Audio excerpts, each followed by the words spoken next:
और साथ साथ में तब तक इसका वैल्यू कहां तक है जब तक प्रमोशन ऑफ टूरिज्म नहीं होगा ताकि लोगों को कस्टमर न मिले। दोनों चीजें साथ साथ जाती हैं ना।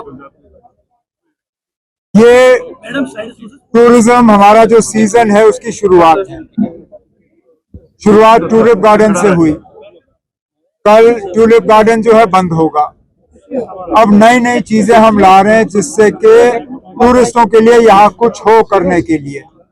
अब जो टूरिस्ट यहाँ आए हैं उनको यहाँ आके एक ही जगह में पूरे कश्मीर का जो क्राफ्ट है उसका एक बना बनाया जो है नक्शा उनके सामने रखा जाता है। आप चेन स्टिच कहिए, आप कानी कहिए, आप पश्मीना के शॉल कहिए, आप जो कॉपर पे हम काम करते हैं, जो वुड कार्विंग है, पतिया मैशे है, तमाम जितने भी हमारे क्राफ्ट्स हैं वो आपके सामने हैं। कोशिश ये की जा रही है कि एक तो खुद मुझे लगता है हम में से कुछ लोगों को बिल्कुल एहसास नहीं है कि हमारे ये जो क्राफ्ट्समैन हैं इनके हाथ में कितना जादू है। मैं चाहता हूं कि न सिर्फ टूरिस्ट बल्कि हमारे यहाँ श्रीनगर के रहने वाले और आसपास के रहने वाले लोग जो है यहाँ आए और इस नो योर आर्टिजन फंक्शन और इस प्रोग्राम का जो है वो फायदा लें। सेंटर की तरफ से जो बिल पेश की जा रही है 543 से लेकर 850। आपने पहले वो पूछना था ना। उमर साहब, जिस स्पॉट पे चूंकि आप मौजूद है, अगर थोड़ा सा कुछ मीटर्स पे आप जाएंगे तो 90s से पहले यहाँ हेरिटेज मार्केट हुआ करता है। मोर देन 80 जो शॉप्स है वो अभी डिफंक्ट है, तो आर्टिजन्स पता नहीं वो कहाँ पे है। दूसरा ये कि सितंबर में ही हमारी जो इंसेंटिव पॉलिसी है इंडस्ट्रीज की वो खत्म हुई है, तो उसके बारे में भी थोड़ा जानना चाहेंगे। अब हम एक नई इंसेंटिव पॉलिसी लाने पे काम कर रहे हैं। हम चाहते हैं कि सही माने में जो है वो पॉलिसी काम करे, नहीं तो हम यहाँ ऊपर से तो इंसेंटिव दे देते हैं, नीचे ग्राउंड लेवल पे उसका कोई फायदा नहीं, इन्वेस्टमेंट आता नहीं है, फैक्ट्रियां लगती नहीं है। तो अभी डिपार्टमेंट की तरफ से ये कोशिश की जा रही है कि जिन लोगों ने यूनिट लगाए हैं उनका एक्सपीरियंस कैसा रहा, उनको किस तरह का बदलाव चाहिए हमारी पॉलिसी में, और जो यहाँ इंडस्ट्री लगाने के मतलब जिनकी चाहत है यहाँ इंडस्ट्री लगाना वो किस तरह की पॉलिसी चाहेंगे, इन दोनों को हम मिक्स करें।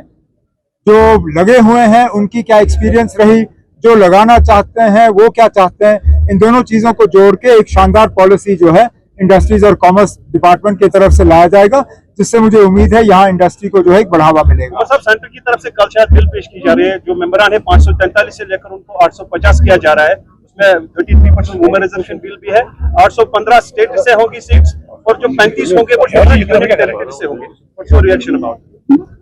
अभी तब आज 3 बजे दिल्ली में खड़गे साहब के घर पे इंडिया ब्लॉक की मीटिंग रखी गई है।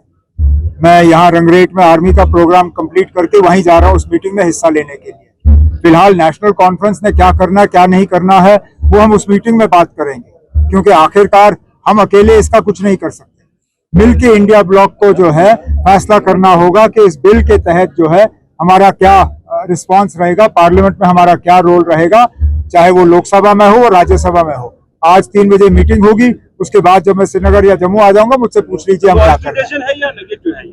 ये पॉजिटिव इसका इम्पैक्ट होगा क्योंकि कॉन्स्टिट्यूशन 81 की अमेंडमेंट हो रही है। जो हमारा तजुर्बा रहा है, कहने के लिए तो ये कहते हैं ना डिलिमिटेशन से फायदा होगा, लेकिन उस डिलिमिटेशन के तहत एक पार्टी और उसके कुछ चाहने वालों को फायदा पहुंचाने की कोशिश की गई।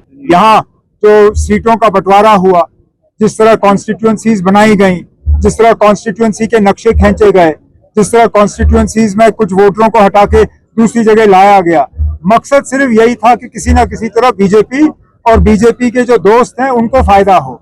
अगर ये बिल उसी मकसद से लाया जा रहा है कि आखिरकार इसका फायदा सिर्फ बीजेपी को हो, आम वोटर को ना हो, तो वो हमें देखना होगा। लेकिन जैसे मैंने कहा, हमें आज इस पर बात करने दीजिए, इंडिया ब्लॉक जो है अपना इसमें रिस्पॉन्स तय करे और उसके बाद मैं आपको बता दूं। हमारी यूटी स्टेट बनेगी।